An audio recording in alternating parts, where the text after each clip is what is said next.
And now for Sonic Lost World. The first cutscene at first seems to be epic, dramatic, and exciting. You have Sonic and Tails chasing after Eggman in an unfortunately red plane trying to save an animal capsule, and Eggman drops it just to dick with them. In the heat of the moment, you'd expect Tails to exclaim, "No!" But instead, what comes out of him? That's so tame. That's like what a joking reviewer would say. That takes you out of the scene. The fact that Eggman puts animals into robots is part of what makes Sonic unique. So I do think it should be in a lot of games, but it's still strange having a story in a 3D Sonic game feature Eggman putting animals into badniks like it's a significant thing. Like it's not been there, done that. It feels less grand that way, because they do this all the time. Although it's good that they address it in something other than a 2D game to let us know that he does do this, even in the 3D games. It's just odd because in Heroes he didn't do this. In Unleashed he also had tons of robots that weren't badniks. If Egg Pawns worked out for him, what suddenly made him switch back to this? I think he's just using animals for power out of sadism at this point. Because you think he would have switched to the Egg Pawns specifically because their power source was more efficient. It's also weird seeing the Lost Hex since it's somehow a planet keeping itself together when none of its pieces are together. After the first level, you see the first cutscene with Knuckles and Amy communicating with Sonic through the Wii U gamepad. I mean, Miles Electric. Why don't they just talk to each other through cell phones? You could say they don't want to have to pay a cell phone bill. Uncharacteristically, Amy pushed aside Knuckles after he boasts to Sonic that he'll do a better job than him. Amy's at least portrayed accurately here in that she shows a lot of sympathy for the animals, like in Sonic Adventure, and pleads for Sonic to save the rest of them. At first for the games. But she's lost that sass. Well, she's physically sassy with Knuckles, but that's not charming. Why is Knuckles here? He's supposed to be guarding the Master Emerald. This would always be fine if it was always explained that a robot Tails made is guarding the Emerald for him, or the Chaotix is being paid to do it. But even then, why is he here if he isn't going to do anything, and this is how Amy treats him, so she's not even really his friend. At least explain that Knuckles is looking for the other badniks to destroy them. Then there's another cutscene where Eggman talks with a Zeddy in its dark, lifeless base. It's good that he uses the word badniks, but still, it's so half-assed that the base is so dark and empty for no reason. I say half-assed because it'd be a lot more effort to actually show us what the base looks like. Why won't Eggman turn on the lights? The cutscene is very forgettable and pointless. And why Fates of Black to continue the cutscene in the same area? Sonic calls Eggman the infamous insult for the first ever time, and Eggman doesn't react to it at all. So that was disappointing. It just makes Sonic look childish, because the impression is Eggman's so used to childish insults that this doesn't even have him bat an eye. Zazz acts like he's meeting Sonic for the first time when Sonic just fought him in the previous level. If barely anything's gonna happen in a cutscene, and it's not even entertaining, it shouldn't be there.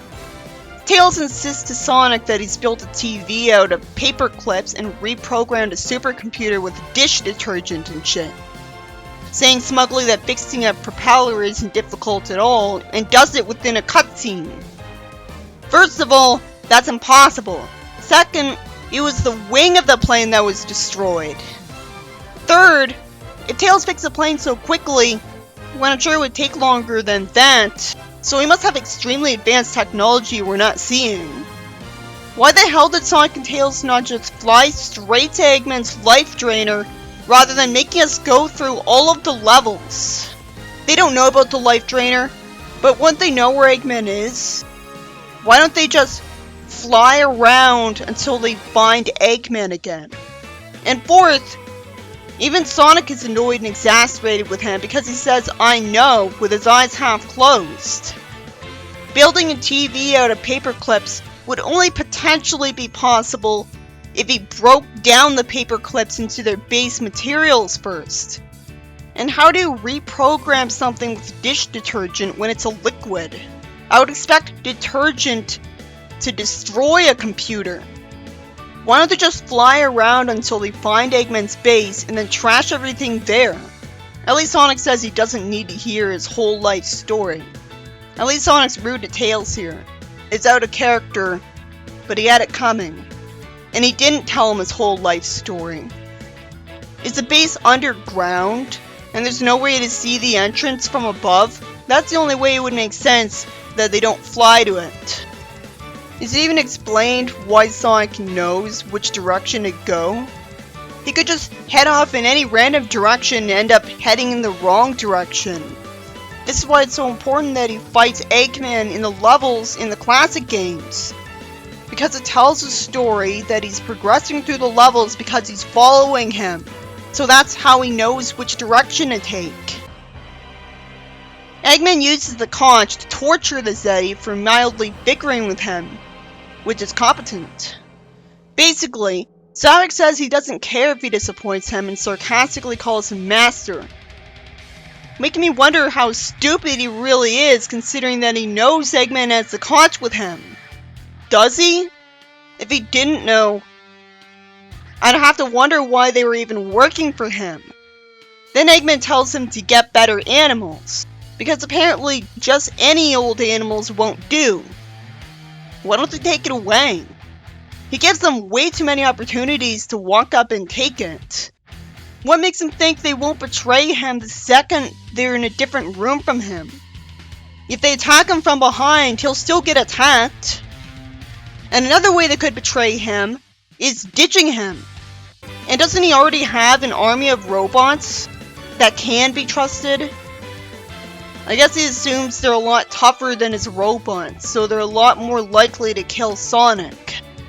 You'd think he'd find it a little underwhelming if they killed Sonic, because they're not his robots. Eggman calls someone else fat, lacking any self-awareness. I like how blunt Eggman is with his Zeti there, and used him as a villain well. Eggman throws a sub for Zomom to chase after. He didn't have to do that at all. And then he facepalms saying "help me" after Zomom's jumping breaks the floor beneath him. I like how snarky Eggman is, but he's not as entertaining as he was in SA1. You could have just had Zomom simply show up in his boss fight without a cutscene. There's no point in having these villain scenes. If their only plan is go fight Sonic, all you need to see is them fighting Sonic. You're not going to be impressed by their planning skills. You see life being drained from Sonic's world with intimidating trumpet music. It's pretty surprising that it happens this early in the game. Cubot drinks from the green liquid created by this and says happily that he enjoys the taste. He's a robot, so he wouldn't need repairs after that. Eggman says that he just wants to borrow the planet's energy, not destroy it, complaining that his machine is unstable and can't be used too much. While it's good that this cutscene is over with quickly, it feels so pointless. Why do these Eggman cutscenes exist?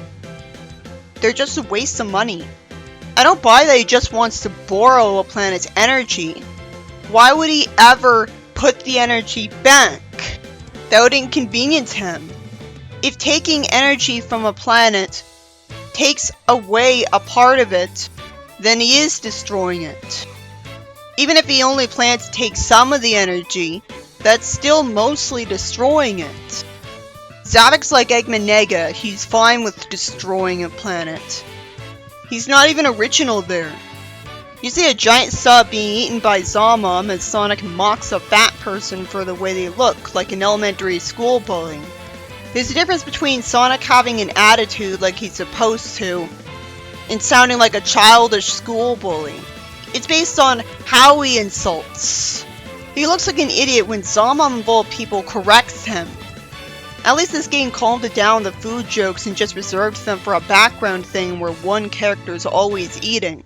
Saying that only reminds me that Chip was obsessed with food first, so he's not even original. Eggman's fat too, so this guy's got nothing. Especially since Big was stupid before him.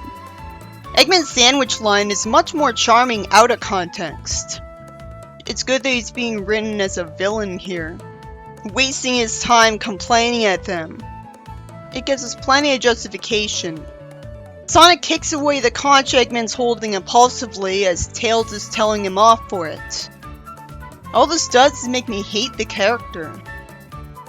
I have to assume the reason he thought this was a good idea is that he doesn't think the Zeti are evil unless they're being controlled by the conch. If he didn't think they were brainwashed, it would really make no sense.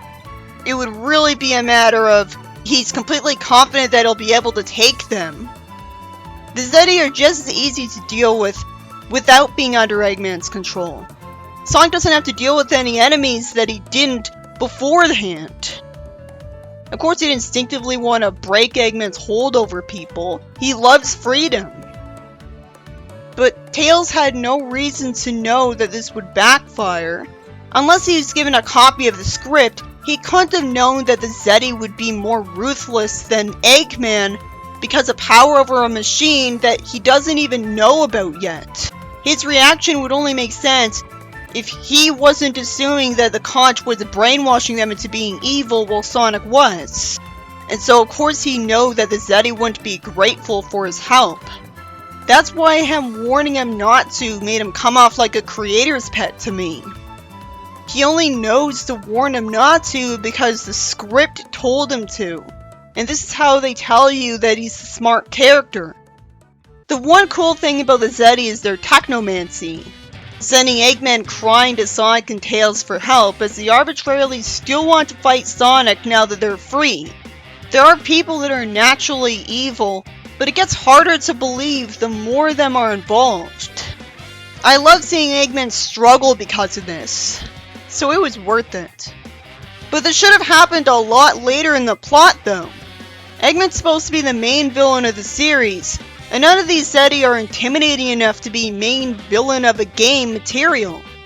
Normally, forcing Eggman to Sonic's side would have a better point in the plot by giving you an excuse to have him be playable.